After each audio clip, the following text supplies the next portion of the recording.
私は愛理、夫のヨシトと5歳の娘マイの3人暮らし。結婚してから8年、それなりに充実した毎日を過ごしてきました。ママ、パパが帰ってきたらあの話してもいい？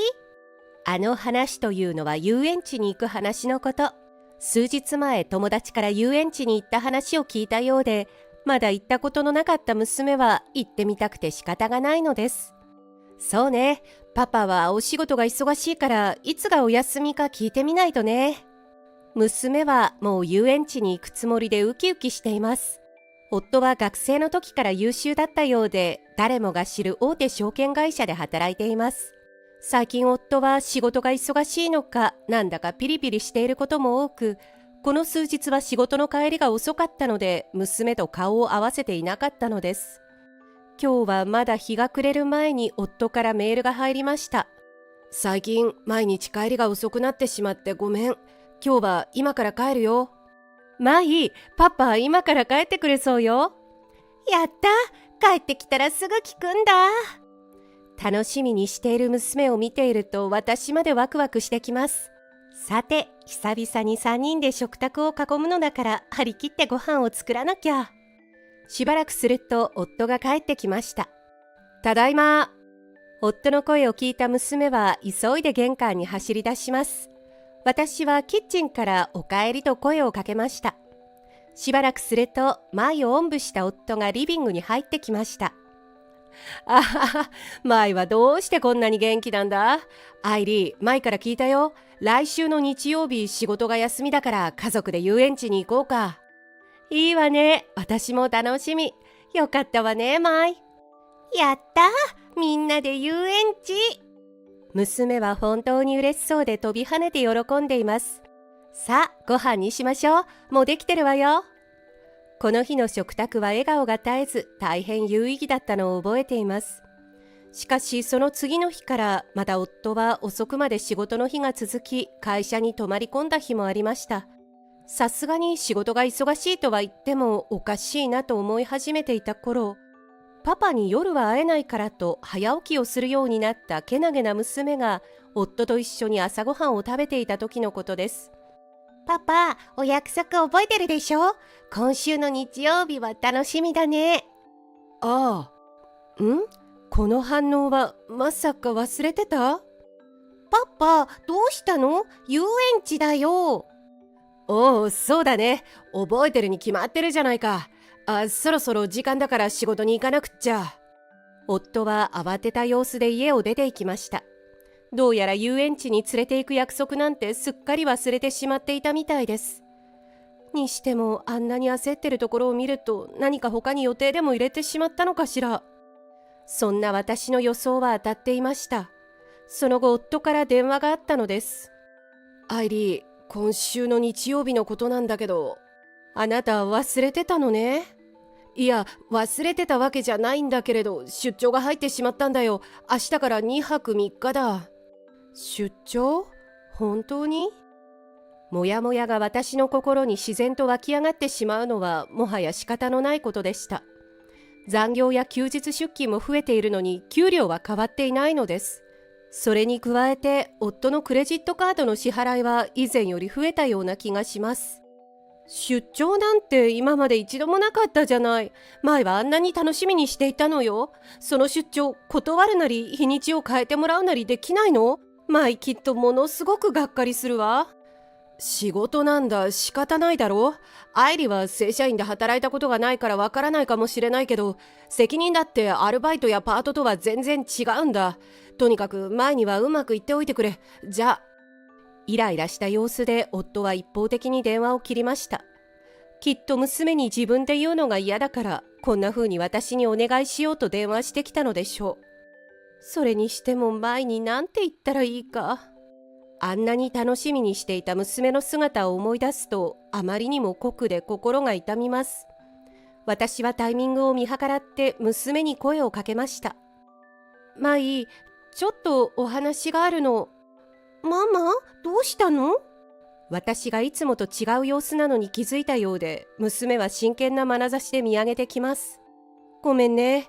日曜日の遊園地なんだけど、急なお仕事が入ってパパ行けなくなっちゃったみたいなの。そっか。娘はもっとダダをこねるかと思いましたが、とってもがっかりした様子で下を向きました。こんなの見ていられません。そうだ。でもせっかくだし、パパは行けないけど、ママと2人で行こうか。落ち込んだ娘を少しでも元気づけようと私は明るく言いました。しかし娘の反応は予想外。パパが行けないならまた今度にする。約束したんだもん。初めての遊園地はパパとママと3人で行くの。そうよね。ごめんね、マイ。パパが帰ってきたらまた次行ける日を聞こうね。まったく夫は何を考えているんだか。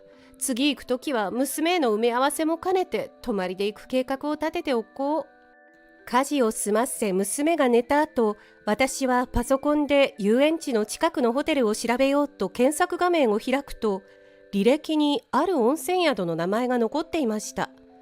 特に何も考えずに調べてみたのですが、なかなか良さそうな宿なのです。調べていたのは最近のようだし、なんだか怪しい。遊園地に行く予定もなくなったし、娘と2人旅もいいわね。そして私は迷うことなくこの宿を予約したのです。もちろん夫から聞いた出張の日と全く同じ日程で。そして迎えた旅行当日、娘はもうすっかり遊園地に行けなかったことを忘れたかのように温泉旅行を楽しみにしていました。ママ、今日のお泊まりは畳のお部屋なんでしょ？お家に畳がないから楽しみ。浴衣も着てみたい。そうね、2人でお揃いの浴衣着ちゃおっか。私はレンタカーを借り、娘と一緒に支度をして家を出ました。道中、娘は歌を歌ったりしてご機嫌です。そしてようやく着いた宿は雰囲気も素敵で、高級感のあふれるロビーに私も娘もテンションが上がっていました。こんな素敵な宿を夫にも連れてきてもらったことないわ。今日は娘と満喫しなくっちゃ。パパだ！娘が突然言いました。そして私は娘の目線の先に目を向けると、なんとそこには夫の姿が。ちょうどホテルへ入っていくところでした。もしかしたらと思ってたけど、やっぱりそういうことだったのね。隣には若い女が立っています。チェックインが終わると、夫は女の肩に手を回し、客室の廊下の方へ歩いていきました。ママ、あれパパだったよね。どうかしら。でもパパはもしかしたら出張でこのホテルに泊まってるのかもしれないわね。パパを一緒に驚かせようか。きっとこんなところで会えるなんてびっくりするはずよ。なんだか楽しそう。じゃあ今は内緒ね。そして私と娘はチェックインを済ませ客室へ。娘は畳の上でゴロゴロしたりして楽しんでいます。チェックインの時に浴衣も選ばせてもらい、私と娘はお揃いの柄を選びました。そしてどうやら夫が曲がっていった客室の廊下はスイートルームにつながっているようでした。出張で温泉宿のスイートルームね。この間パソコンで調べたけど、スイートルームは確か部屋に露天風呂がついていたっけ。私は苦笑いしながら浴衣を準備し、娘と温泉に行きました。温泉は広くいくつかのエリアに分かれていて、今はちょうど空いている時間帯のようです。そして露天風呂のエリアに行くために外に出たところ、見覚えのある女がいたのです。そう、夫の隣にいた若い女。彼女は壁で仕切られた先の男湯の連れと話をしているようでした。よしとさん、そっちにいるの？さとみ？俺も今外に出てきたんだ。それにしても人も少ないし気持ちいいな。話しかけてきたってことはそっちも空いてるんだね。こうやって話してると温泉を貸し切ってるみたいな気分になるわね。さとみっていうのね。呼び捨てね。彼女はまだ私たち親子が外に出てきたことに気づいていないようでした。私は娘にとりあえず入ろうかと提案し、エリアの中でも少し離れた場所へ。後で部屋についている露天風呂に一緒に入ろうね。私はさとみさんと壁の向こうの夫に聞こえるように娘に話しかけました。温泉最高ね。来てよかった。気持ちいい。さとみさんはこちらに視線を移し、話していたのを見られていたかもと思ったのか、じゃあ後でねと壁の向こうの夫に言うと気まずそうに下を向きます。まさか不倫旅行で相手の奥さんと子供と遭遇するなんて夢にも思っていないでしょう。それにしてもパパと今回は遊園地に行けなくて残念だったわね。パパは今頃仕事かしら。約束してたのにな。娘はまた思い出したのか少し悲しそうな顔をしたので、私は急いで話題を変えました。ほら、でも今日は温泉に来られたからいいじゃない。ママとお揃いの浴衣上がったら着てみようね。きっとヨシトにも聞こえてるはず。温泉を出ると脱衣所にさとみさんがいました。娘はすぐあることに気づきます。お姉さん、舞たちと同じ柄の浴衣だ。さとみさんは振り返ると娘の方を見て微笑みました。あら、本当ね。この柄かわいいわよね。あ、いきなり娘がごめんなさいね。浴衣似合っていて素敵ですね。ねえ、舞。お姉さんかわいい。ありがとう。舞ちゃんっていうのね。この浴衣、きっと舞ちゃんの方が似合うはずよ。あれ、なんかすごく感じのいい人かも。いや、夫の不倫相手なんだけどね。お姉さんは一人で来たの？いいえ、お姉さんね、今日は彼氏と来たのよ。まだ結婚はしていないんだけどね。彼初めての彼女だからってかなり奥手みたいなの。あれ？さとみさん、もしかして夫が既婚者だってこと知らないのかしら。さとみさんは不思議そうな顔をする娘にニコリと笑いかけ続けます。後で部屋に遊びに来る？こんなところで仲良くなるなんて何かの縁よね。彼がスイートルームを取ってくれたのよ。素敵なお部屋だから舞ちゃんにも見せてあげたいわ。お母さん、もし時間があったらぜひ。行きたい。ママいい？私は考えました。これは夫のところに突撃するチャンスかもしれないと。いいのかしら。じゃあ夕食が終わった頃にお邪魔しますね。部屋に帰って娘と浴衣の写真を撮っていると夫からメールが届きました。アイリー、今日はどうしてる？舞の様子はどうだ？連絡が来るだろうと思っていたので、やっと来たかとスマホを手に取ります。今日は結局舞と2人で旅行に行くことにしたのよ。舞も機嫌を直してくれて楽しんでるようだからよかった。そっちは出張はどう？仕事は順調だよ。今さっきホテルに着いてやっとゆっくりしてるところ。そっちはどこに泊まってるんだ？ほら聞いてきた。やっぱりお風呂での会話聞こえていたようね。さすがにまだ確信は持てていないようだけれど。内緒よ。でもあなたの知ってる宿よ。そしてあっという間に夕食の時間。その頃には娘はすっかり浴衣を着こなしていました。夕食会場に到着すると娘は目を丸くして言います。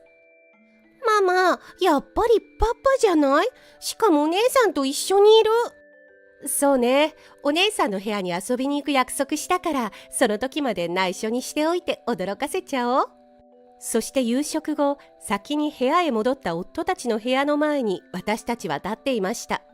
ノックをすると出てきたのはさとみさん。舞ちゃん、いらっしゃい。本当に来てくれたのね。嬉しいわ。何事だ？顔を覗かせた夫はぎょっとした顔をします。パパ！パパってどういうこと？夫は顔を真っ青にしながらごまかそうとします。パパ？人違いじゃないか？さとみ、この子と知り合いなのか？さっき脱衣所で話したのよ。それで言い忘れていたんだけど、後で部屋に遊びに来るってさっき約束したのよ。舞ちゃんっていうの、私たち浴衣がお揃いでね。というか、舞ちゃんのパパと似てるのね。驚かせちゃってごめんなさいね。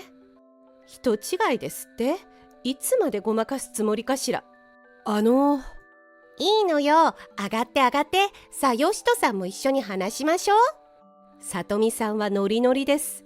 やはり夫が既婚者ということは全く知らない模様。あら、うちの夫もよしとなのよ。驚いたわ、偶然ね。まあいい、お言葉に甘えてお邪魔しちゃいましょうか。でも本当にお姉さんの彼氏パパにそっくり。私たちは部屋に上がり込みました。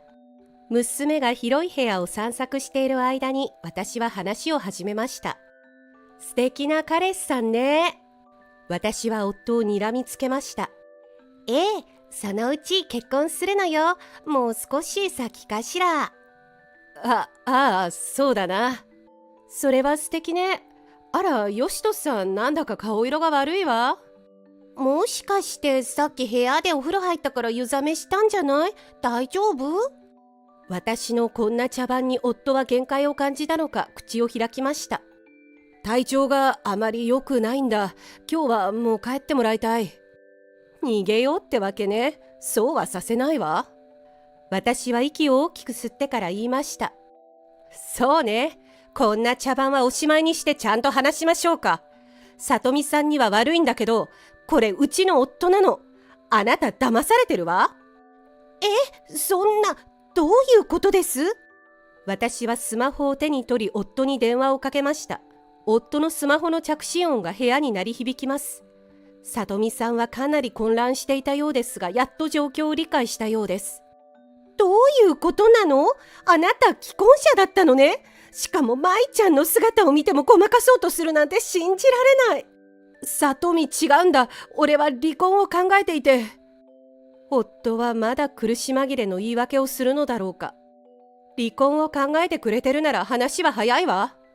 愛理、待ってくれ。話を聞いてくれ。両方に言い訳をしようとする夫の惨めな姿ときたら見ていて恥ずかしくなるほどです。さとみさんは潔く言い放ちました。よしとさん、もう私たち終わりですから。愛理さん、本当に申し訳ございませんでした。慰謝料も必ず払います。失礼します。さとみさんは荷物を持つとさっと部屋を出て行きました。愛理、すまなかった。この通りだ。夫は床に手をつき頭を下げました。もう遅いわ。離婚よ。待ってくれ、愛理、頼む。すがる夫を無視して舞を連れて部屋を出ました。こうして私たちは波乱の温泉旅行を終えたのでした。その後夫は精神的に参ったのか会社を辞めてしまったようで、すっかりげっそりした様子で離婚調停の場に姿を現しました。そして無事離婚が成立し、夫は多額の慰謝料と養育費を負うことに。娘の面会だけはと言って涙を流しましたが、私は決して許しませんでした。それからしばらくして夫は離婚したから許してくれとさとみさんに何度も泣きついたようなのですが、あまりにもしつこかったようで最終的にはストーカーとして訴えられ、警察のお世話になったそうです。離婚してからしばらく私と娘は実家に住まわせてもらうことにしました。私は娘との時間を大切にしたいということで在宅ワークの仕事を始め、今ではそれなりに稼げるようになって娘と2人で暮らしています。そして娘は高校2年生になります。ママはパパと別れて正解よ。だって不倫するなんてひどすぎるし、この方が幸せだったに決まってるわ。再婚してもいいけど、次は悪い人に捕まらないように気をつけてよね。当時は何が起きたのかまだ幼くて分かっていなかった娘でしたが、今となってはこんな風に生意気にいじってきます。舞こそ彼氏ができたらちゃんと報告しなさいよ。まったく。すっかり年頃の娘が心配で仕方ない今日この頃ですが、今は楽しく暮らしています。